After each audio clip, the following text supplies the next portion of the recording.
This period, you get to vote in a mock presidential election. It is part of the social science department's curriculum during election years. Before you vote in the mock election, we want to inform you about the candidates' positions on important issues. The issues we choose are as follows: 1. Immigration, 2. COVID-19, 3. Violent crime, 4. The economy, and 5. Healthcare. Cadet Sergeant Major Matthew Worrell will give us information on former Vice President Joe Biden. Worrell, what do you have for us? On the economy, Joe Biden says he will mobilize the talent, grit, and innovation of American people and the full power of the federal government to bolster American industrial and technological strength and ensure the future is made in all of America by all of America's workers. He believes that American workers can outcompete anyone, but their government needs to stand for them. He does not buy for 1 second that the vitality of the U.S. manufacturing is a thing of the past.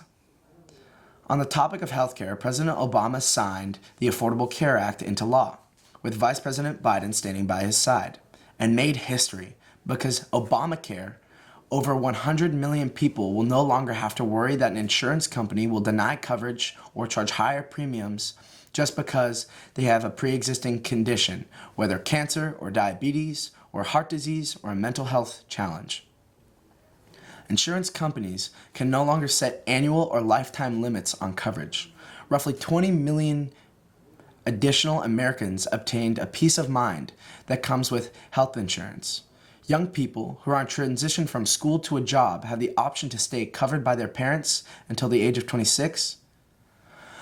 But every day over the past 9 years, the Affordable Care Act has been under relentless attack. On the topic of COVID-19, since the start of the mounting national health crisis, Joe Biden has laid out what he would do as president to address this crisis, to ensure working families, small businesses, communities will get the help that they need and provide frontline essential workers the tools to do their jobs safely. Provide clear, consistent, evidence-based national guidance for how communities should navigate the pandemic and the resources for schools, small businesses, and families to make it through.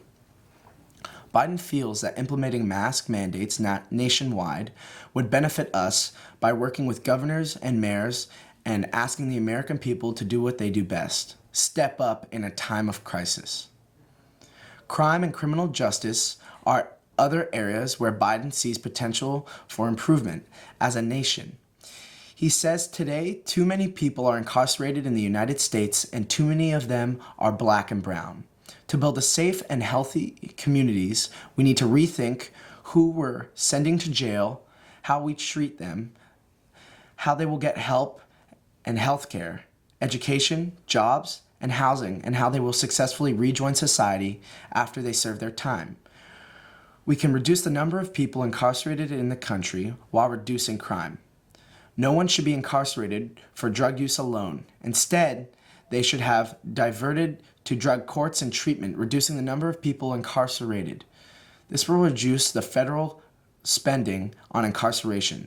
These savings should be reinvested in the communities impacted by mass incarceration. Our criminal justice system cannot be just unless we root out the racial, gender, and income-based disparities in the system.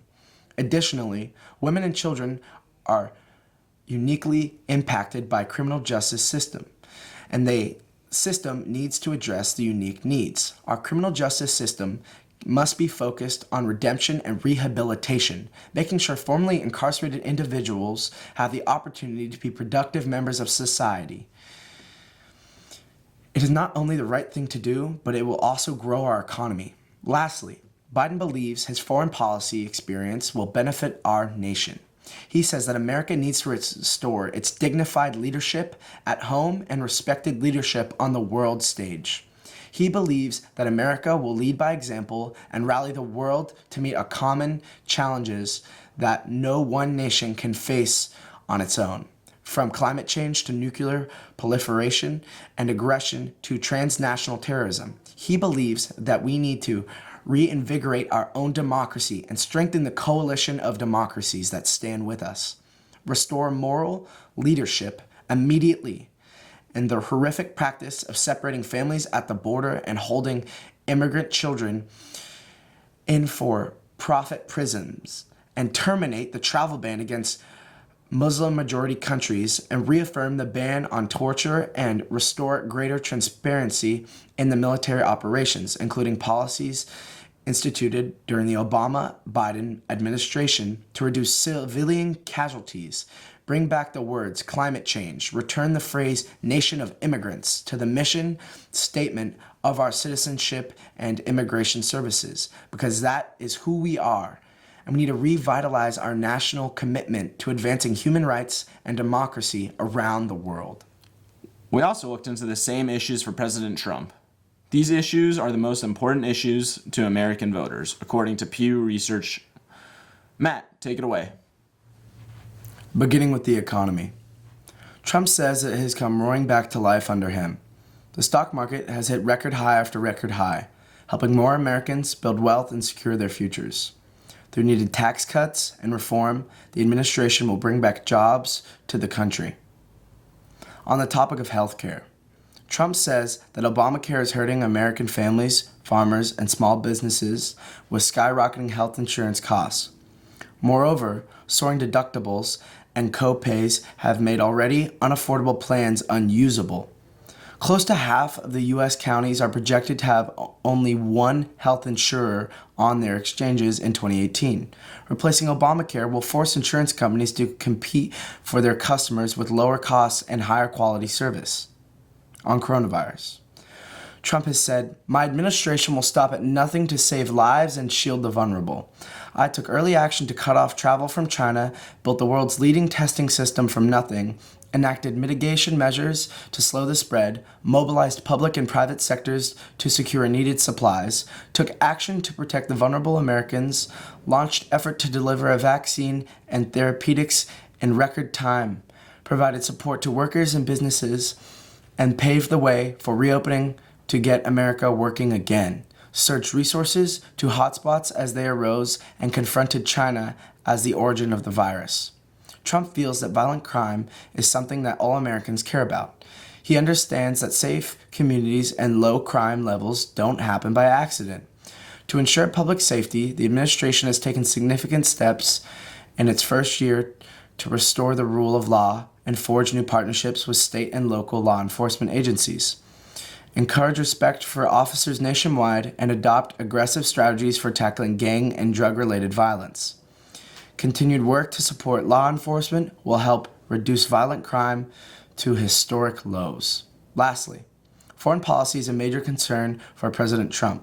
President Trump is bolstering American influence by leading a coalition of strong independent nations to promote security, prosperity, and peace both within American borders and beyond. The promise of a better future will come in part from reasserting American sovereignty and the right of all nations to determine their own futures. Well, a lot to think about. In your ANA Warriors email, you have a Google form that allows you to vote in ANA's mock election. Your vote is due today by 3 p.m., and the results will be announced in the bulletin tomorrow. We believe that the issues we examined are important to all of us, so choose wisely. If you guys have any more questions about the issues, the candidates, or the mock election, please see Mr. Hall in room 404. Have fun and see you soon.